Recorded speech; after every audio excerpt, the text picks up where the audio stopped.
Right. So today we're going to be talking about weight loss. And I know that can be a sensitive topic. I know for me it's a little bit of a sensitive topic too.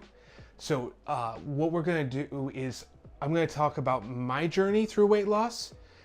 And so hopefully that's a little bit less difficult to talk through, where we can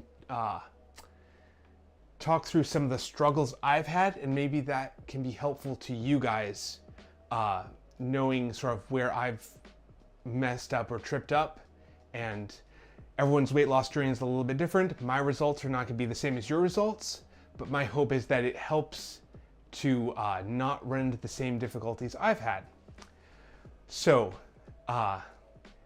for me, I had developed a really negative relationship with food because I had some severe food allergies growing up, where I actually associated food with pain, and that actually led to some really negative experiences with food, where I just really stopped eating, and I dealt with what I consider anorexia. I just lost a lot of weight very rapidly, and in a very negative way though.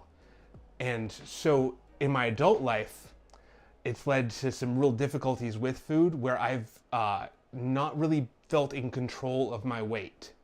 So I've been as heavy as 265 pounds and as light as 170 pounds. That's a really big gap between the two. Where for me, I tend to underestimate the calories I'm eating, where I eat too few, and then I start feeling bad and feeling run down, but I don't really have good hunger signaling, so I don't know how full am I.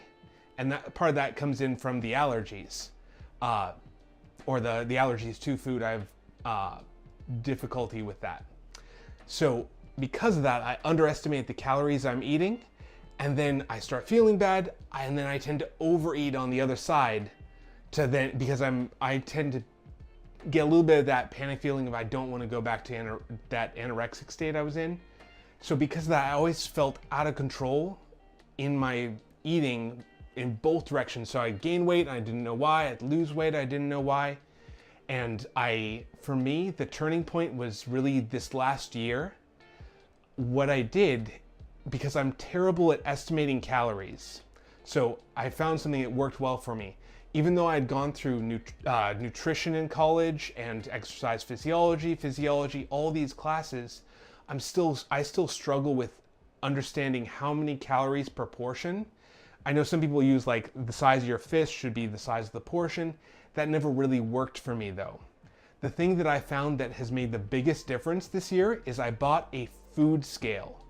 And how that's really been so helpful for me, because it turns calories and that portion size into just a math problem of I just weigh everything that I eat, and that gives me really precise numbers on how many calories I'm taking in, because I'm really bad at estimating those calories, and that's really not good for your body in either direction.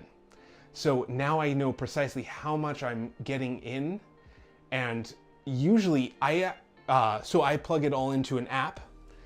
I use the Fitbit app. They're not a sponsor or anything. That's just what I happen to use. There are many apps that work just as well as that one.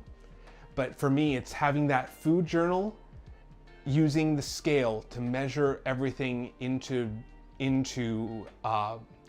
the calories I'm eating, so that I get a really precise measure of it. And usually, even still, I underestimate the calories, but that keeps me accountable to eat enough calories where I feel full without feeling like I'm overeating. And so that's been really helpful for me in both losing and gaining weight, which I've done this year. I've lost fat, gained muscle, lost fat. Right now I'm trying to keep my weight around 215 pounds. I'm 6'1" and 215. I'm trying to hold it there for a little while, for the last month or so, to rebalance.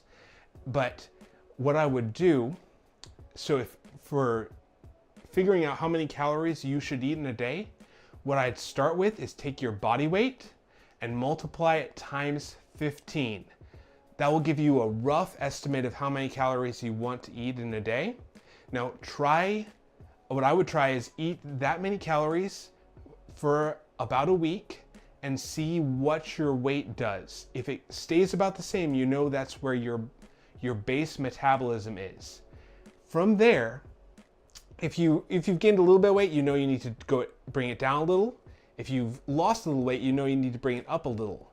Or you could just keep on eating in that amount if that's a comfortable weight loss level for you. But if you need a little more precise numbers, what I would do from there, if you're wanting to lose weight, and this is what I do, if I'm trying to lose half a pound a week, I drop that number by 250 calories.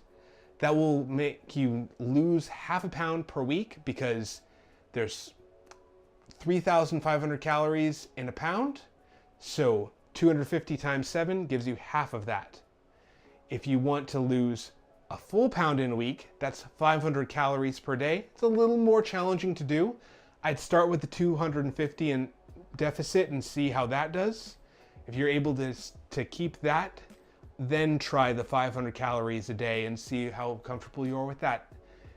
And that will get you in, let's say 3 months, you can lose about 12 pounds if you are in that 500 deficit underneath your metabolic level. So you'll have to adjust as you go, because as you lose weight, that number will shift down just a little bit. But I would give that a try. I would find a food scale. That's the big thing that was revolutionary for me in this weight loss journey, to really turn it into a math problem as opposed to a nebulous trying to hold numbers in my head. It's very similar to budgeting, I think, if you're a finance person. You have a calorie budget, and if every meal is a portion of that calorie budget, and that food scale really lets you know very precisely how much of that budget you've eaten, how much you have left to spend too, because both are things you want to spend all those calories. You can't push them over to the next day. So you want to make sure you're getting the nutrition in, and then stop when you have that nutrition in so you're not overspending on that. Just to put it into a bit of a metaphor. So if you like this sort of content and want to see more, I have a video from last week where we talked about how to work the bicep more effectively and some of the common mistakes that people run into with it. So if you want to see that, go ahead and click over to that video. I hope to see you guys next time. I do these streams at 2 o'clock Pacific time on Wednesdays. So thanks for being here. See you guys next time.